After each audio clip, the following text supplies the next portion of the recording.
कुरेशिंग मसी औस खजर्स ना लाल थेंगनबा सेम सारी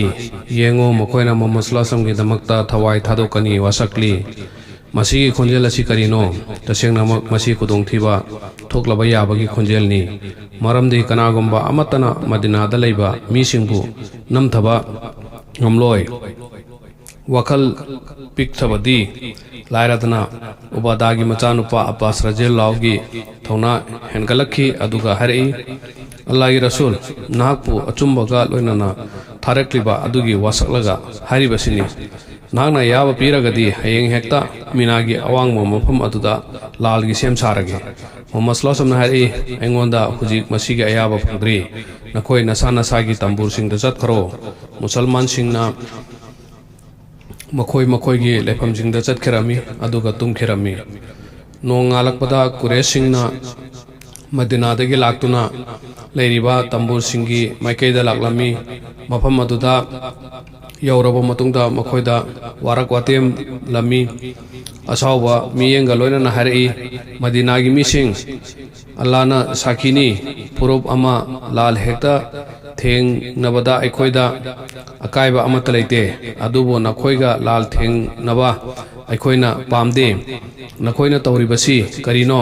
nakoina Muhammad sallallahu alaihi wasallam puba karigi pamlibano aikoigi mayokta thangsangi pangal yengnarasi haribra Madina dagi lakhiba layam latpasi adugi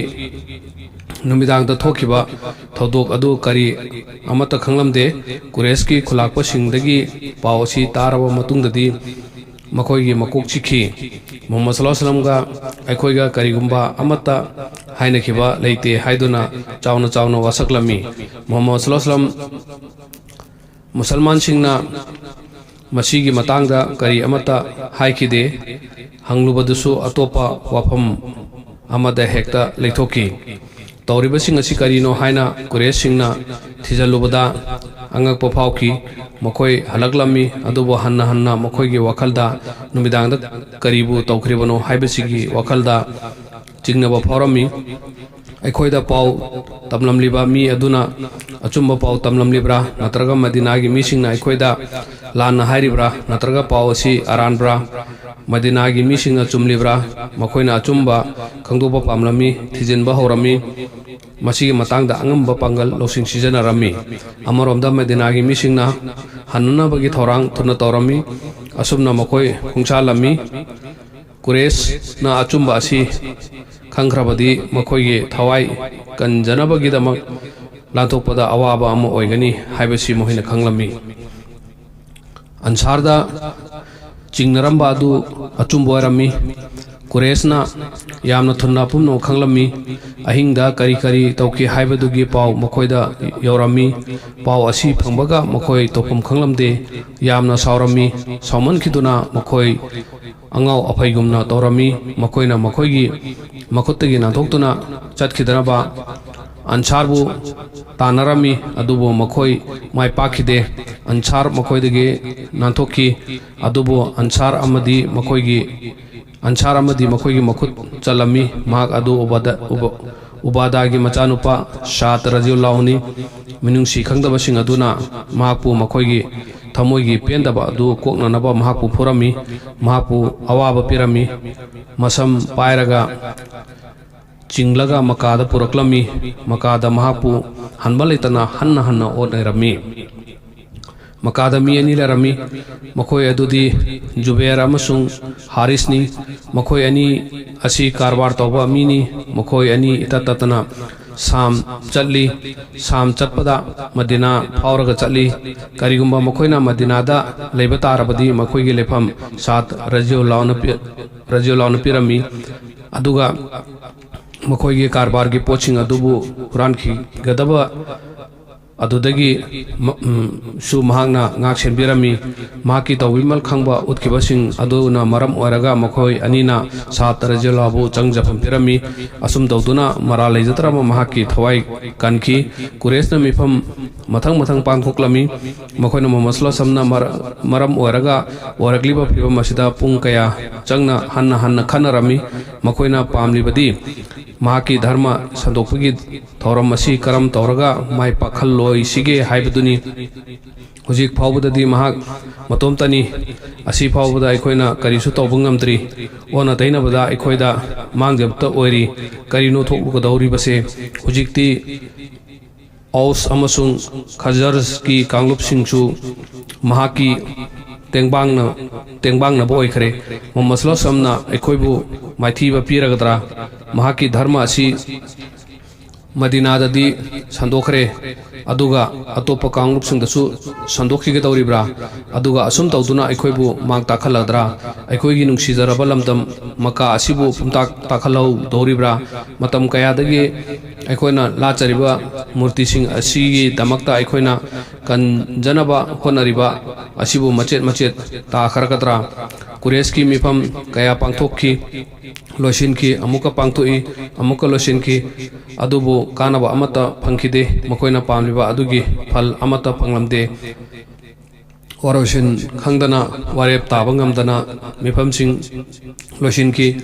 amaromda madinagi musalman singna kari tawri makoigi kari pibam lei makoigi punchidi mong ama orakle makada makoina bai tawrakiba aduna maram oraga makoigi punchidi awonba mo oraklami makoigi thamoida aingba amadi puning wakhalda thajaba phawrami masi tapna hengalaklami hujik makoi asi islam gi damakta inkhalakliba thona phabasing oirami mafam khudingmakta islam gi matang data ngangnarami saksonarami makoigi dharma gi wakhalon nomo gi hengalami achumba chatpa amasung thajabagi magunchu hengalami yumthong khudingda murti latpagi chanabi leramba adusu thugai ekhaiba horami tanja phang lakpa khudingda murti singbu thugairami numidangda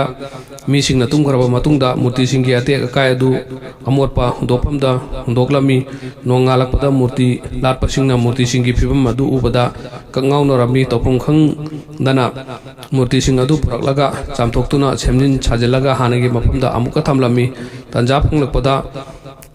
musalman singna amuka hanagi adugumna torami hannana asum tawduna lei baduda murti latpa singna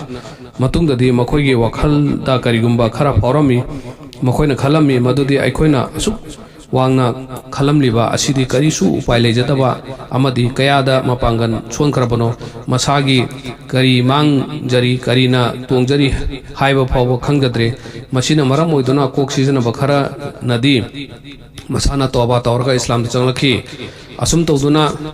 nungsit nungsana marang karakpadagi lerang singna leipomdagi satorak kadagi ngaiduna leibagum Muhammad sallallahu alaihi wasallam gi damakta